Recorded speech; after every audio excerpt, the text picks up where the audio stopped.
ਦੋਸਤੋ ਇਹ ਤਾਂ ਅਸੀਂ ਸਾਰੇ ਜਾਣਦੇ ਹਾਂ ਕਿ ਇਸ ਵੇਲੇ ਕਰੋਨਾ ਮਹਾਮਾਰੀ ਤੋਂ ਬਚਾਅ ਦੇ ਲਈ ਪੂਰੇ ਭਾਰਤ ਦੇ ਵਿੱਚ ਵੈਕਸੀਨ ਲਗਾਈ ਜਾ ਰਹੀ ਹੈ। ਯਾਨੀ ਕਿ ਟੀਕਾਕਰਨ ਮੁਹਿੰਮ ਪੂਰੇ ਭਾਰਤ ਦੇ ਅੰਦਰ, ਪੂਰੇ ਦੇਸ਼ ਦੇ ਅੰਦਰ ਚੱਲ ਰਹੀ ਹੈ। ਪਰ ਕੁਝ ਦੋਸਤਾਂ ਦੇ ਸਵਾਲ ਆਏ ਨੇ ਕਿ ਕਿਹੜੀ ਵੈਕਸੀਨ ਲਵਾਈ ਜਾਵੇ, ਕੋਵੀਸ਼ੀਲਡ ਲਵਾਈ ਜਾਵੇ ਜਾਂ ਕੋਵੈਕਸੀਨ ਲਵਾਈ ਜਾਵੇ ਜਾਂ ਕੋਈ ਹੋਰ ਰੂਸ ਵਾਲੀ ਲਵਾਈ ਜਾਵੇ ਜਾਂ ਅਮਰੀਕਾ ਵਾਲੀ ਵੈਕਸੀਨ ਲਵਾਈ ਜਾਵੇ ਜਾਂ ਕਿਹੜੀ ਵੈਕਸੀਨ ਲਵਾਈ ਜਾਵੇ।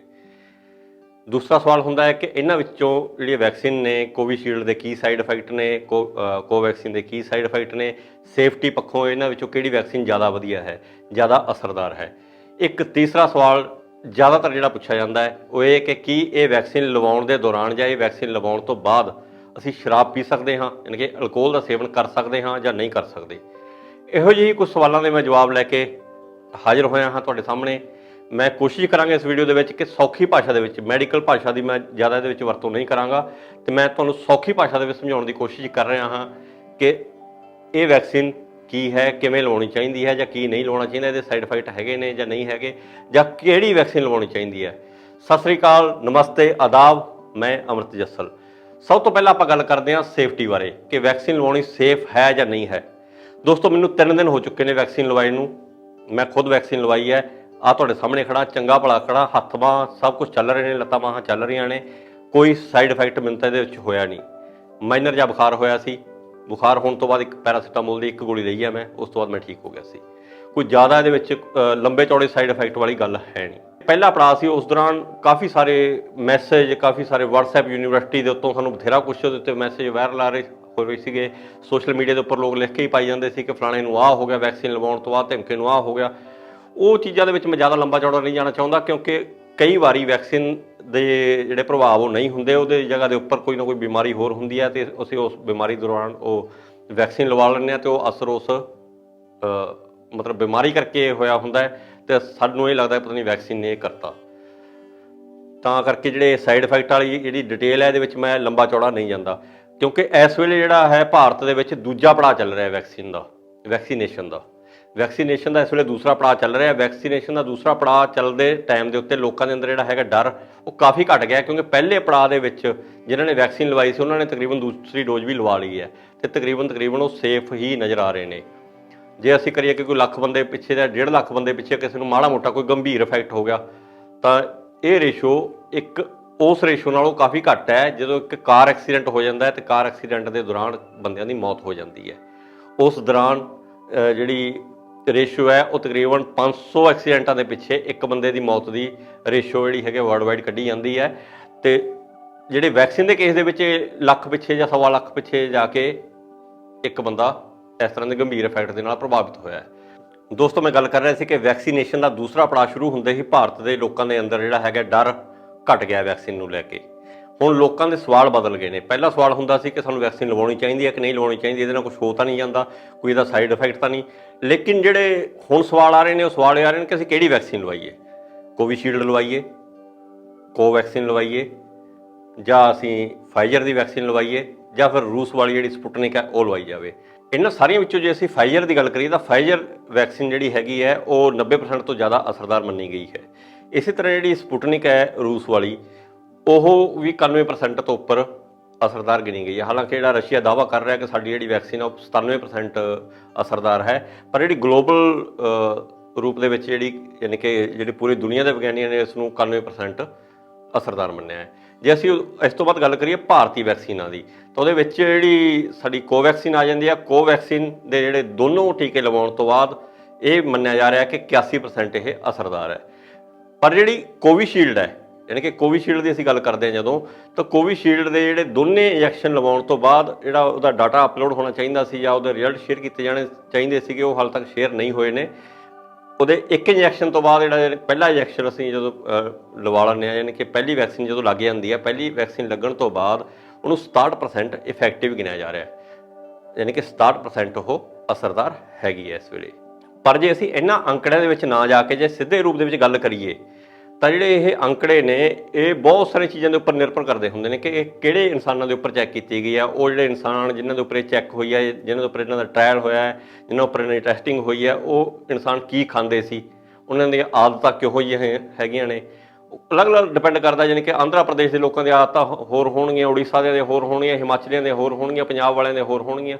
ਤਾਂ ਪੰਜਾਬ ਦੇ ਵਿੱਚ ਵੀ ਅਸੀਂ ਜੇ ਗੱਲ ਕਰੀਏ ਤਾਂ ਪੰਜਾਬ ਦੇ ਪਿੰਡਾਂ 'ਚ ਰਹਿਣ ਵਾਲੇ ਜਿਹੜੇ ਹੈਗੇ ਨੇ ਉਹਨਾਂ ਦਾ ਸਿਹਤ ਹੋਰ ਤਰ੍ਹਾਂ ਦੀ ਹੈ, ਸ਼ਹਿਰਾਂ 'ਚ ਰਹਿਣ ਵਾਲਿਆਂ ਦੀ ਸਿਹਤ ਹੋਰ ਤਰ੍ਹਾਂ ਦੀ ਹੈ। ਤਾਂ ਸਾਨੂੰ ਇਹਨਾਂ ਅੰਕੜਿਆਂ ਦੇ ਵਿੱਚ ਬਹੁਤਾ ਨਹੀਂ ਜਾਣਾ ਚਾਹੀਦਾ।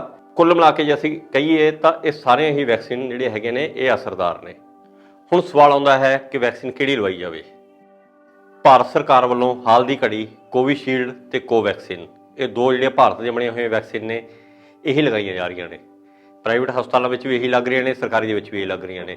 ਹਾਲਾਂਕਿ ਸਪੁਟਨਿਕ ਵੀ ਨੂੰ ਪਰਮਿਸ਼ਨ ਮਿਲ ਚੁੱਕੀ ਹੈ, ਪਰ ਹਾਲੇ ਇਹ ਨਹੀਂ ਪਤਾ ਕਿ ਉਹ 'ਤੇ ਕਿੰਨਾ ਟਾਈਮ ਲੱਗੇਗਾ ਜਾਂ ਕਿਸ ਤਰੀਕੇ ਦੇ ਨਾਲ ਉਹ ਆਏਗੀ। ਉਹ ਪ੍ਰਾਈਵੇਟ ਤੌਰ 'ਤੇ ਆਏਗੀ ਅਤੇ ਉਹਦੀ ਕੀਮਤ ਕੀ ਹੋਏਗੀ, ਕਿਉਂਕਿ ਸਰਕਾਰ ਵੱਲੋਂ ਪਹਿਲ ਹੈਗੀ ਹੈ ਜਿਹੜੀ ਉਹ ਭਾਰਤ ਦੀਆਂ ਬਣੀਆਂ ਹੋਈਆਂ ਵੈਕਸੀਨ ਨੂੰ ਹੀ ਦਿੱਤੀ ਜਾ ਰਹੀ ਹੈ। ਹੁਣ ਮੁੜ ਕੇ ਸਵਾਲ ਫਿਰ ਉੱਥੇ ਆ ਜਾਂਦਾ ਹੈ ਕਿ ਕੋਵਿਸ਼ੀਲਡ ਲਵਾਈ ਜਾਵੇ ਜਾਂ ਕੋਵੈਕਸਿਨ ਲਵਾਈ ਜਾਵੇ। ਤਾਂ ਇਹਦਾ ਸਿੱਧਾ ਸਾਫ਼ ਤੇ ਸਪਸ਼ਟ ਜਵਾਬ ਇਹ ਹੈ ਕਿ ਜਿਹੜੀ ਮਿਲਦੀ ਹੈ ਲਵਾ ਲਓ। ਇਹ ਨਾ ਹੋਵੇ ਕਿ ਤੁਸੀਂ ਇਸ ਚੱਕਰ ਦੇ ਵਿੱਚ ਪੈ ਜਾਓ ਕਿ ਕਿਹੜੀ ਵਧੀਆ ਹੈ, ਜਿਹੜੀ ਵਧੀਆ ਹੋਊਗੀ ਅਸੀਂ ਉਹ ਲਵਾਵਾਂਗੇ ਜਾਂ ਉਹਦੇ ਸਾਈਡ ਇਫੈਕਟ ਘੱਟ ਹੋਣਗੇ। ਹਾਲਾਂਕਿ ਸਾਈਡ ਇਫੈਕਟ ਦੋਨਾਂ ਦੇ ਵਿੱਚੋਂ ਕਿਸੇ ਦੇ ਵੀ ਗੰਭੀਰ ਸਾਈਡ ਇਫੈਕਟ ਨਹੀਂ ਨਜ਼ਰ ਆ ਰਹੇ, ਪਰ ਇਸ ਚੱਕਰ ਵਿੱਚ ਨਾ ਉਲਝ ਜਾਣਾ ਕਿ ਅਸੀਂ ਵਧੀਆ ਦੇਖ ਕੇ ਲਵਾਵਾਂਗੇ, ਕਿਉਂਕਿ ਜੇ ਵਧੀਆ ਦੇਖਣ ਦੇ ਚੱਕਰ ਦੇ ਵਿੱਚ ਪੈ ਗਏ ਤਾਂ ਇਹ ਨਹੀਂ ਪਤਾ ਕਿੰਨਾ ਟਾਈਮ ਇਹਦੇ ਵਿੱਚ ਲੱਗ ਜੇ। ਸਰਕਾਰ ਕੋਲੇ ਜਿਹੜੀ ਇਸ ਵੇਲੇ ਸ਼ਾਰਟੇਜ ਹੋ ਚੁੱਕੀ ਹੈ ਵੈਕਸੀਨ ਦੀ। ਵੈਕਸੀਨ ਸੂਬਿਆਂ ਨੂੰ, ਜਿਹੜੇ ਸੂਬਾ ਸਰਕਾਰਾਂ ਹੈਗੀਆਂ ਨੇ, ਜਿੰਨੀ ਉਹ ਮੰਗ ਰਹੀਆਂ ਨੇ ਉਸ ਨਾਲੋਂ ਘੱਟ ਉਹਨਾਂ ਨੂੰ ਦਿੱਤੀ ਜਾ ਰਹੀ ਹੈ। ਇਸ ਕਰਕੇ ਜਿਹੜੀ ਵੀ ਤੁਹਾਨੂੰ ਮਿਲਦੀ ਹੈ ਉਹ ਲਵਾ ਲਓ। ਇੱਕ ਸਿੱਧੀ ਜਿਹੀ ਉਦਾਹਰਨ ਦੇ ਰਾਹੀਂ ਮੈਂ ਤੁਹਾਨੂੰ ਸਮਝਾਉਣ ਦੀ ਕੋਸ਼ਿਸ਼ ਕਰਦਾ। ਮੰਨ ਲਓ ਅਸੀਂ ਕਿਤੇ ਲੰਬੇ ਰਸਤੇ ਉੱਤੇ ਜਾ ਰਹੇ ਹਾਂ ਅਤੇ ਰਸਤੇ 'ਚ ਜਾਂਦੇ ਜਾਂਦੇ ਸਾਡੀ ਕਾਰ ਪੈਂਚਰ ਹੋ ਜਾਂਦੀ ਹੈ, ਤਾਂ ਉਸ ਵੇਲੇ ਸਾਡਾ ਟਾਰਗੇਟ ਸਿਰਫ ਇੱਕ ਹੁੰਦਾ ਹੈ ਕਿ ਕਿਸੇ ਨਾ ਕਿਸੇ ਤਰੀਕੇ ਨਾਲ ਸਾਡੀ ਕਾਰ ਦੇ ਉੱਪਰ ਪੈਂਚਰ ਲੱਗ ਜੇ। ਤਾਂ ਉਸ ਵੇਲੇ ਅਸੀਂ ਇਹ ਨਹੀਂ ਦੇਖਦੇ ਕਿ ਪੈਂਚਰ ਲਾਉਣ ਵਾਲੀ ਜਿਹੜੀ ਦੁਕਾਨ ਹੈ ਛੋਟੀ ਹੈ ਕਿ ਵੱਡੀ ਹੈ, ਪੈਂਚਰ ਕਿਹੜੇ ਬ੍ਰਾਂਡ ਦਾ ਹੈ। ਉਸ ਵੇਲੇ ਸਾਡਾ ਨਿਸ਼ਾਨਾ ਸਿਰਫ ਇੱਕੋ ਹੀ ਹੁੰਦਾ ਹੈ ਕਿ ਅਸੀਂ ਆਪਦੇ ਟਿਕਾਣੇ 'ਤੇ ਪਹੁੰਚ ਜਾਈਏ। ਤਾਂ ਕਰਕੇ ਜਿਹੜਾ ਇਸ ਵੈਕਸੀਨ ਚੂਜ਼ ਕਰਨ ਦੇ ਵਿੱਚ ਨਾ ਉਲਝ ਜਾਣਾ, ਵੈਕਸੀਨ ਜਿਹੜੀ ਮਿਲਦੀ ਹੈ ਉਹੀ ਲਵਾ ਲਓ, ਕਿਉਂਕਿ ਇਸ ਵੇਲੇ ਜਿਹੜਾ ਸਾਡਾ ਨਿਸ਼ਾਨਾ ਇਹ ਹੈ ਕਿ ਬਿਮਾਰੀ ਜਿਸ ਹਿਸਾਬ ਦੇ ਨਾਲ ਵੱਧ ਰਹੀ ਹੈ, ਕਰੋਨਾ ਜਿਸ ਹਿਸਾਬ ਦੇ ਨਾਲ ਵੱਧ ਰਿਹਾ ਹੈ, ਜਿੰਨੀ ਤੇਜ਼ ਗਤੀ ਦੇ ਨਾਲ ਵੱਧ ਰਿਹਾ, ਅਸੀਂ ਉਸ ਤੋਂ ਬਚਣਾ ਹੈ। ਹੁਣ ਇਹਦੇ ਵਿੱਚ ਅੱਗੇ ਫਿਰ ਕਈ ਲੋਕਾਂ ਦੀ ਗੱਲ ਇਹ ਆ ਜਾਂਦੀ ਹੈ ਕਿ ਜੇ ਇਹ ਅਸਰਦਾਰ ਨਾ ਹੋਈ, ਪਹਿਲੀ ਗੱਲ ਜਿਹੜੀ ਵੈਕਸੀਨ ਹੈ, ਵੈਕਸੀਨ ਲਵਾਉਣ ਤੋਂ ਬਾਅਦ ਚਾਹੇ ਦੋਨੋਂ ਵੈਕਸੀਨ ਲੱਗ ਜਾਣ, ਦੋਨੋਂ ਵੈਕਸੀਨ ਲਵਾਉਣ ਤੋਂ ਬਾਅਦ ਵੀ ਕੋਈ ਵੀ ਡਾਕਟਰ ਇਹ ਨਹੀਂ ਕਹਿੰਦਾ ਕਿ ਤੁਹਾਨੂੰ ਕਰੋਨਾ ਨਹੀਂ ਹੋਊਗਾ। ਕਰੋਨਾ ਤੁਹਾਨੂੰ ਫਿਰ ਵੀ ਹੋ ਸਕਦਾ ਹੈ। ਵੈਕਸੀਨੇਸ਼ਨ ਹੋਣ ਤੋਂ ਬਾਅਦ, ਫੁੱਲ ਵੈਕਸੀਨੇਸ਼ਨ ਹੋਣ ਤੋਂ ਬਾਅਦ ਵੀ ਤੁਹਾਨੂੰ ਕਰੋਨਾ ਹੋ ਸਕਦਾ ਹੈ। ਹਾਲਾਂਕਿ ਹਜੇ ਇਸ ਚੀਜ਼ ਦੇ ਬਹੁਤੇ ਪ੍ਰੂਫ ਨਹੀਂ ਆਏ ਕਿ ਵੈਕਸੀਨੇਸ਼ਨ ਹੋਣ ਤੋਂ ਬਾਅਦ ਕਰੋਨਾ ਆਇਆ ਕਿਸੇ ਨੂੰ, ਜਾਂ ਕਰੋਨਾ ਹੋਇਆ ਜਾਂ ਨਹੀਂ ਹੋਇਆ, ਜਾਂ ਪਹਿਲਾਂ ਤੋਂ ਹੀ ਕਰੋਨਾ ਸੀ। ਪਰ ਜੇ ਆਪਾਂ ਗੱਲ ਤੁਹਾਡੇ ਹਿਸਾਬ ਨਾਲ ਹੀ ਕਰੀਏ, ਜੇਕਰ ਦੇ ਹਿਸਾਬ ਨਾਲ ਹੀ ਚੱਲੀਏ ਵੀ ਜੇ ਵੈਕਸੀਨ ਅਸਰਦਾਰ ਹੋਈ ਫਿਰ ਤੁਸੀਂ ਨਾ ਲਵਾਈ, ਬਾਕੀਆਂ ਨੇ ਲਵਾ ਲਈ, ਉਹ ਬਚ ਜਾਣਗੇ, ਤੁਸੀਂ ਰਹਿ ਜਾਓਗੇ। ਤਾਂ ਬੈਟਰ ਇਹੀ ਹੈ ਕਿ ਆਪਾਂ ਉਹ ਜੇ ਵਾਲਾ ਜਿਹੜਾ ਕੰਮ ਹੈ ਆਪਾਂ ਇਹੀ ਮੰਨ ਕੇ ਚੱਲੀਏ ਕਿ ਵੈਕਸੀਨ ਅਸਰਦਾਰ ਹੈ ਅਤੇ ਉਹਦਾ ਕੋਈ ਸਾਈਡ ਇਫੈਕਟ ਨਹੀਂ ਹੈ, ਸਾਨੂੰ ਲਵਾ ਲੈਣੀ ਚਾਹੀਦੀ ਹੈ। ਕਿਹੜੀ ਲਵਾਉਣੀ ਚਾਹੀਦੀ ਹੈ ਇਹ ਤੁਹਾਡੀ ਮਰਜ਼ੀ ਹੈ। ਜੇ ਤੁਸੀਂ ਵੇਟ ਕਰਨੀ ਹੈ ਵੇਟ ਕਰ ਲਓ, ਕਿਉਂਕਿ ਜ਼ਿੰਦਗੀ ਤੁਹਾਡੀ ਹੈ, ਤੁਸੀਂ ਫੈਸਲਾ ਲੈਣਾ ਇਹਦੇ ਬਾਰੇ। ਵੈਸੇ ਤਾਂ ਜੋ ਵੀ ਲੱਗ ਰਹੀ ਹੈ, ਮੇਰੇ ਕੋਵਿਸ਼ੀਲਡ ਲੱਗੀ ਹੈ, ਕੋਵਿਸ਼ੀਲਡ ਹੀ ਲਗਾ ਰਹੇ ਸੀ ਅਤੇ ਕੋਵਿਸ਼ੀਲਡ ਹੀ ਲੱਗੀ ਹੈ। ਮੈਂ ਉਹਨਾਂ ਨੂੰ ਪੁੱਛਿਆ ਵੀ ਨਹੀਂ ਕਿ ਕਿਹੜੀ ਲੱਗਣੀ ਹੈ ਜਾਂ ਕਿਹੜੀ ਲਵਾਓਗੇ, ਜੋ ਲਾਤੀ ਠੀਕ ਹੈ, ਕਿਉਂਕਿ ਅਸਰ ਹੋ ਜਾਊਗਾ ਤਾਂ ਵੀ ਠੀਕ ਹੈ, ਨਹੀਂ ਤਾਂ ਅਸੀਂ ਰਿਸਕ 'ਚ ਹੀ ਫਿਰਦੇ ਹਾਂ ਉਸ ਤੋਂ ਬਿਨਾਂ ਵੀ। ਤਾਂ ਦੇਖੋ, ਮਾੜੇ ਮੋਟੇ ਜਿਹੜੇ ਸਾਈਡ ਇਫੈਕਟ ਨੇ ਉਹ ਤਾਂ ਸਾਰੀਆਂ ਵੈਕਸੀਨ ਦੇ ਹੈਗੇ ਨੇ, ਜਿਵੇਂ ਕਿ ਬੁਖਾਰ ਚੜ੍ਹਨਾ ਜਾਂ ਬਾਂਹ ਦੇ ਵਿੱਚ ਦਰਦ ਹੋਣਾ, ਜਿਹੜੀ ਬਾਂਹ ਦੇ ਉੱਤੇ ਟੀਕਾ ਲੱਗਦਾ ਉਸ ਤਰ੍ਹਾਂ ਦਾ ਕੋਈ ਹਲਕਾ ਫੁਲਕਾ ਦਰਦ ਹੋ ਜਾਣਾ, ਜਾਂ ਮਾੜੀ ਮੋਟੀ ਅੱਚ ਵੀ ਹੋ ਜਾਣੀ, ਉਸ ਤਰ੍ਹਾਂ ਦੇ ਕੰਮ ਹੋ ਜਾਂਦੇ ਨੇ, ਜਾਂ ਨੀਂਦ ਨਾ ਆਉਣੀ ਉਸ ਰਾਤ, ਇਹ ਹੋ ਜਾਂਦਾ। ਪਰ ਇਹ ਕੋਈ ਬਹੁਤੇ ਵੱਡੇ ਸਾਈਡ ਇਫੈਕਟ ਨਹੀਂ ਹੈਗੇ, ਕਿਉਂਕਿ ਇਹ ਜਿਹੜੇ ਸਾਈਡ ਇਫੈਕਟ ਨੇ, ਛੋਟੇ ਛੋਟੇ ਸਾਈਡ ਇਫੈਕਟ ਨੇ, ਇਹ ਤਾਂ ਕੋਈ ਵੀ ਵੈਕਸੀਨ ਲਵਾਉਣੇ ਅਸੀਂ ਉਹਦੇ ਵਿੱਚ ਮਾੜੇ ਮੋਟੇ ਹੁੰਦੇ ਹੀ ਨੇ। ਯਾਦ ਹੋਵੇ ਤੁਹਾਡੇ, ਜਿਵੇਂ ਅਸੀਂ ਛੋਟੇ ਹੁੰਦੇ ਛੋਟੇ ਬੱਚਿਆਂ ਦੇ ਜਦੋਂ ਵੈਕਸੀਨ ਲੱਗਦੀ ਹੈ ਤਾਂ ਉਹਨਾਂ ਨੂੰ ਬੁਖਾਰ ਚੜ੍ਹ ਜਾਂਦਾ ਹੈ। ਇਹ ਇੱਕ ਸਿੰਪਲ ਪੈਰਾਸੀਟਾਮੋਲ ਦੀ ਗੋਲੀ ਖਾ ਕੇ ਉਹਦੇ ਨਾਲ ਹੀ ਠੀਕ ਹੋ ਜਾਂਦੇ ਨੇ। ਪਰ ਕੁਝ ਗੱਲਾਂ ਹੈਗੀਆਂ ਨੇ ਜਿਨ੍ਹਾਂ ਦਾ ਤੁਹਾਨੂੰ ਧਿਆਨ ਰੱਖਣਾ ਚਾਹੀਦਾ ਵੈਕਸੀਨੇਸ਼ਨ ਤੋਂ ਪਹਿਲਾਂ, ਯਾਨੀ ਕਿ ਵੈਕਸੀਨ ਲਵਾਉਣ ਤੋਂ ਪਹਿਲਾਂ ਤੁਹਾਨੂੰ ਕੁਝ ਗੱਲਾਂ ਦਾ ਧਿਆਨ ਰੱਖਣਾ ਚਾਹੀਦਾ। ਨੰਬਰ 1, ਤੁਹਾਨੂੰ ਉਸ ਵੇਲੇ ਬੁਖਾਰ ਨਹੀਂ ਹੋਣਾ ਚਾਹੀਦਾ, ਯਾਨੀ ਕਿ ਤੁਸੀਂ ਖੁਦ ਬਿਮਾਰ ਨਾ ਹੋਵੋ। ਇਹ ਨਾ ਹੋਵੇ ਕਿ ਤੁਸੀਂ ਕਿਸੇ ਤਰ੍ਹਾਂ ਦਾ ਬੁਖਾਰ ਲੈ ਕੇ ਚੱਲ ਰਹੇ ਹੋ, ਤੁਸੀਂ ਬੁਖਾਰ ਦੇ ਵਿੱਚੋਂ ਵੈਕਸੀਨ ਲਵਾ ਲਓ।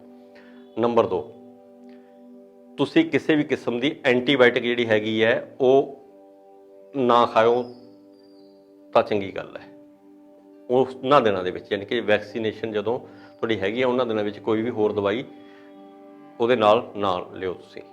ਤੀਸਰੀ ਗੱਲ, ਜੇ ਤੁਹਾਨੂੰ ਕੋਈ ਗੰਭੀਰ ਬਿਮਾਰੀ ਹੈ ਤਾਂ ਵੈਕਸੀਨ ਲਵਾਉਣ ਤੋਂ ਪਹਿਲਾਂ ਜਿਹੜਾ ਤੁਹਾਡਾ ਡਾਕਟਰ ਹੈ, ਤੁਹਾਡਾ ਇਲਾਜ ਚੱਲ ਰਿਹਾ, ਜਿਸ ਡਾਕਟਰ ਕੋਲ ਵੀ ਤੁਹਾਡਾ ਇਲਾਜ ਚੱਲ ਰਿਹਾ, ਉਸ ਬਿਮਾਰੀ ਨੂੰ ਲੈ ਕੇ ਉਹਦੇ ਨਾਲ ਡਿਸਕਸ ਜ਼ਰੂਰ ਕਰ ਲੈਣਾ ਕਿ ਵੈਕਸੀਨ ਲਵਾਉਣੀ ਚਾਹੀਦੀ ਹੈ ਕਿ ਨਹੀਂ ਲਵਾਉਣੀ ਚਾਹੀਦੀ, ਸੇਫ ਹੈ ਜਾਂ ਨਹੀਂ ਹੈ। ਇਹ ਕੁਝ ਨਿੱਕੀਆਂ ਨਿੱਕੀਆਂ ਗੱਲਾਂ ਨੇ ਜਿਨ੍ਹਾਂ ਦਾ ਧਿਆਨ ਸਾਨੂੰ ਖੁਦ ਰੱਖਣਾ ਪਏਗਾ, ਕਿਉਂਕਿ ਇੱਕ ਗੱਲ ਦਿਮਾਗ 'ਚ ਬਿਠਾ ਲਓ, ਸਰਕਾਰੀ ਡਾਕਟਰ ਨੇ ਤੁਹਾਨੂੰ ਕੁਝ ਨਹੀਂ ਦੱਸਣਾ।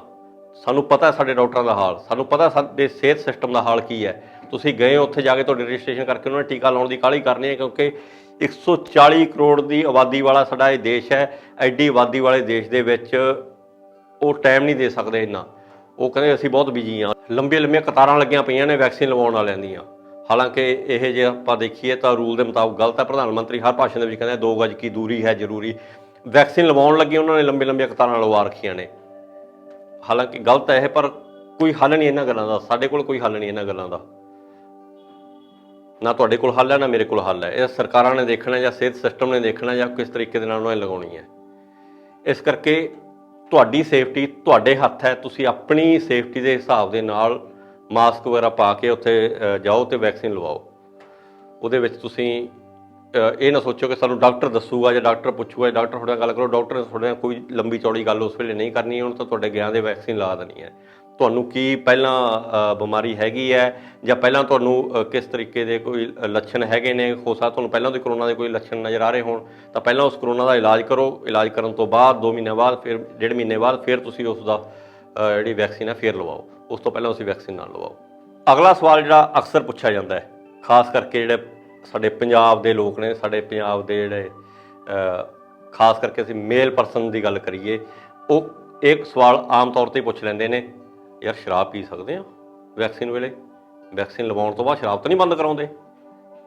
ਉਹਦੇ ਵਿੱਚ ਅਲੱਗ-ਅਲੱਗ ਜਿਹੜੇ ਦੇਸ਼ ਨੇ ਉਹਨਾਂ ਦੇ ਅਲੱਗ-ਅਲੱਗ ਸਲਾਹਾਂ ਨੇ, ਅਲੱਗ-ਅਲੱਗ ਉਹਨਾਂ ਦੇ ਗਾਈਡਲਾਈਨਸ ਨੇ, ਜਿਹਦੇ ਵਿੱਚ ਰਸ਼ੀਆ ਅਤੇ ਹੋਰ ਕੁਝ ਕੰਟਰੀ ਹੈਗੇ ਨੇ ਜਿਹੜੇ ਕਹਿੰਦੇ ਨੇ ਕਿ 3 ਮਹੀਨੇ ਘੱਟੋ ਘੱਟ ਸ਼ਰਾਬ ਨਹੀਂ ਪੀਣੀ ਹੈਗੀ। ਮੇਬੀ ਉਹ ਆਪਣੀ ਜਿਹੜੀ ਵੈਕਸੀਨ ਹੈ ਸਪੁਟਨਿਕ ਉਹਦੇ ਹਿਸਾਬ ਨਾਲ ਕਹਿ ਰਹੇ ਹੋਣ। ਪਰ ਭਾਰਤ ਦੇ ਏਮਸ ਦੇ ਡਾਇਰੈਕਟਰ ਰਣਦੀਪ ਗੁਲੇਰੀਆ ਦਾ ਇਹ ਕਹਿਣਾ ਹੈ ਕਿ ਵੈਕਸੀਨੇਸ਼ਨ ਜਿਹੜੀ ਹੋਣੀ ਹੈ, ਯਾਨੀ ਕਿ ਜਿਹੜੇ ਤੁਹਾਡੇ ਟੀਕੇ ਲੱਗਣੇ ਨੇ, ਉਹ 2 ਟੀਕੇ ਜਿਹੜੇ ਲੱਗਣੇ ਨੇ, ਉਹ 2 ਟੀਕਿਆਂ ਦੇ ਵਿਚਕਾਰਲਾ ਜੋ ਗੈਪ ਹੈ ਉਸ ਦੌਰਾਨ ਸ਼ਰਾਬ ਨਾ ਪੀਓ। ਟੀਕਾ ਲਵਾਉਣ ਤੋਂ 2 ਦਿਨ ਪਹਿਲਾਂ ਵੀ ਨਾ ਪੀਓ। ਉਸ ਤੋਂ ਬਾਅਦ ਜਦੋਂ ਦੂਸਰਾ ਟੀਕਾ ਲੱਗ ਜਾਣਾ ਉਸ ਤੋਂ ਬਾਅਦ ਵੀ 1 ਹਫ਼ਤਾ ਘੱਟੋ ਘੱਟ ਸ਼ਰਾਬ ਨਾ ਪੀਓ। ਉਹਦਾ ਕਾਰਨ ਹੈ ਇੱਕ ਕਿ ਜਿਹੜੀ ਅਲਕੋਹਲ ਹੈ ਉਹ ਸਾਡੇ ਇਮਿਊਨਿਟੀ ਸਿਸਟਮ ਨੂੰ ਕਮਜ਼ੋਰ ਕਰਦੀ ਹੈ। ਇੱਕ ਪਾਸੇ ਅਸੀਂ ਇਮਿਊਨਿਟੀ ਵਧਾਉਣ ਦੇ ਲਈ ਵੈਕਸੀਨ ਲਵਾ ਰਹੇ ਹਾਂ, ਵੈਕਸੀਨ ਇਮਿਊਨਿਟੀ ਵਧਾਉਣ ਨੂੰ ਜ਼ੋਰ ਲਾ ਰਹੀ ਹੈ ਅਤੇ ਸ਼ਰਾਬ ਨੂੰ ਘਟਾਉਣ ਨੂੰ ਜ਼ੋਰ ਲਾ ਰਹੀ ਹੈ। ਫਿਰ ਵੀ ਜਿਹੜੇ ਸਾਡੇ ਗੁਲੇਰੀਆ ਸਾਹਿਬ ਨੇ ਡਾਇਰੈਕਟਰ ਏਮਜ, ਉਹ ਇਹ ਕਹਿੰਦੇ ਨੇ ਕਿ ਜੇ ਫਿਰ ਵੀ ਤੁਹਾਨੂੰ ਲੱਗੇ ਯਾਰ ਵੀ ਅੱਛ ਵੀ ਹੁੰਦੀ ਹੈ, ਵੀ ਬੁਲਾ ਹੀ ਲਈਏ 1 ਅੱਧਾ ਪੈਗ, ਤਾਂ 1 ਅੱਧੇ ਪੈਗ ਵਾਲਾ ਕੰਮ ਹੋਵੇ ਬਸ। ਕੋਈ ਇੰਨਾ ਲੰਬਾ ਨਾ ਹੋਵੇ ਵੀ ਤੁਸੀਂ ਕਹੋ ਯਾਰ ਹੁਣ ਬੋਤਲ ਖੋਲੀਏ ਤਾਂ ਖਤਮ ਕਰਕੇ ਉੱਠੀਏ ਇਹਨੂੰ। ਉਹ ਕੰਮ ਨਹੀਂ ਹੋਣਾ ਚਾਹੀਦਾ। ਥੋੜ੍ਹੀ ਬਹੁਤ ਪੀ ਲਓ ਕਹਿੰਦੇ, ਪਰ ਉਹਦੇ ਵਿੱਚ ਵੀ ਤੁਸੀਂ ਜਿਹੜੀ ਹੈਗੀ ਹੈ ਜਿਹੜਾ ਪਹਿਲਾ ਇੰਜੈਕਸ਼ਨ ਲੱਗਣਾ ਹੈ ਉਸ ਤੋਂ ਬਾਅਦ 1 ਹਫ਼ਤਾ ਤੱਕ ਜੇ ਤੁਸੀਂ ਪਰਹੇਜ਼ ਕਰ ਸਕੋ ਤਾਂ ਤੁਹਾਡੇ ਲਈ ਬਹੁਤ ਹੀ ਚੰਗੀ ਗੱਲ ਹੋਊਗੀ। 1 ਹਫ਼ਤੇ ਬਾਅਦ ਮਾੜਾ ਮੋਟਾ 1-2 ਪੈਗ ਜਾਂ 3 ਪੈਗ ਤੁਸੀਂ ਮਾੜੇ ਮੋਟੇ ਜਿਹੜੇ ਲਾਉਣੇ ਆ ਉਹ ਲਾ ਸਕਦੇ ਹੋ। ਜ਼ਿਆਦਾ ਪੀਣ ਤੋਂ ਜਿਹੜਾ ਹੈਗਾ ਉਹ ਡਾਕਟਰ ਇਸ ਦੇ ਲਈ ਵਰਜਿਤ ਕਰ ਰਹੇ ਨੇ, ਰੋਕ ਰਹੇ ਨੇ। ਤਾਂ ਦੋਸਤੋ, ਮੈਂ ਕੋਸ਼ਿਸ਼ ਕੀਤੀ ਹੈ ਕਿ ਸੌਖੀ ਜਿਹੀ ਭਾਸ਼ਾ ਦੇ ਵਿੱਚ ਤੁਹਾਨੂੰ ਸਮਝਾ ਸਕਾਂ। ਜੋ ਤੁਹਾਡੇ ਸਵਾਲ ਹੈਗੇ ਸੀ ਉਹਨਾਂ ਸਵਾਲਾਂ ਦੇ ਮੈਂ ਜਵਾਬ ਦੇ ਸਕਾਂ। ਹਾਲਾਂਕਿ ਮੈਂ ਕੋਈ ਡਾਕਟਰ ਨਹੀਂ ਹੈਗਾ, ਮੈਂ ਵੀ ਜਿੰਨੀ ਕੁ ਸਟੱਡੀ ਕੀਤੀ ਹੈ ਇਹਦੇ ਬਾਰੇ, ਜਿੰਨਾ ਕੁ ਮੈਂ ਡਾਕਟਰਾਂ ਨੂੰ ਸੁਣਿਆ, ਸਾਡੇ ਜਿਹੜੇ ਦੇਸ਼ ਦੇ ਡਾਕਟਰ ਹੈਗੇ, WHO ਦੇ ਜਿਹੜੇ ਥੀਸਿਸ ਜਿਹੜੇ ਜਿੰਨੇ ਕੁ ਪੜ੍ਹੇ ਨੇ ਮੈਂ, WHO ਦੇ ਜਿਹੜੇ ਗਾਈਡਲਾਈਨਸ ਆਉਂਦੀਆਂ ਉਹ ਜਿੰਨੇ ਕੁ ਪੜ੍ਹੀਆਂ ਨੇ, ਜਾਂ ਸਾਡੀ ਹੈਲਥ ਮਿਨਿਸਟਰੀ ਵੱਲੋਂ ਜੋ ਸਮੇਂ-ਸਮੇਂ 'ਤੇ ਜਾਰੀ ਕੀਤਾ ਜਾਂਦਾ ਹੈ, ਉਹਨਾਂ ਦੇ ਆਧਾਰ ਦੇ ਉੱਪਰ ਹੀ ਇਹ ਜਿਹੜੀ ਤੁਹਾਨੂੰ ਜਾਣਕਾਰੀ ਹੈ ਮੈਂ ਦੇਣ ਦੀ ਕੋਸ਼ਿਸ਼ ਕੀਤੀ ਹੈ। ਹੁਣ ਵੈਕਸੀਨ ਲਵਾਉਣੀ ਹੈ ਜਾਂ ਨਹੀਂ ਲਵਾਉਣੀ, ਜਾਂ ਕਿਹੜੀ ਲਵਾਉਣੀ ਹੈ, ਇਹ ਫੈਸਲਾ ਤੁਹਾਡਾ ਹੈ। ਜ਼ਿੰਦਗੀ ਤੁਹਾਡੀ ਹੈ, ਜਾਨ ਤੁਹਾਡੀ ਹੈ। ਤੁਸੀਂ ਬਚਣਾ ਚਾਹੁੰਦੇ ਹੋ ਜਾਂ ਨਹੀਂ ਬਚਣਾ ਚਾਹੁੰਦੇ, ਇਹ ਫੈਸਲਾ ਤੁਹਾਡਾ ਹੈ। ਅੱਜ ਦੀ ਇਸ ਵੀਡੀਓ ਦੇ ਵਿੱਚ ਇੰਨਾ ਹੀ। ਮਿਲਦੇ ਹਾਂ ਕਿਸੇ ਹੋਰ ਵੀਡੀਓ ਦੇ ਨਾਲ। ਤਦ ਤੱਕ ਦੇ ਲਈ ਅਲਵਿਦਾ।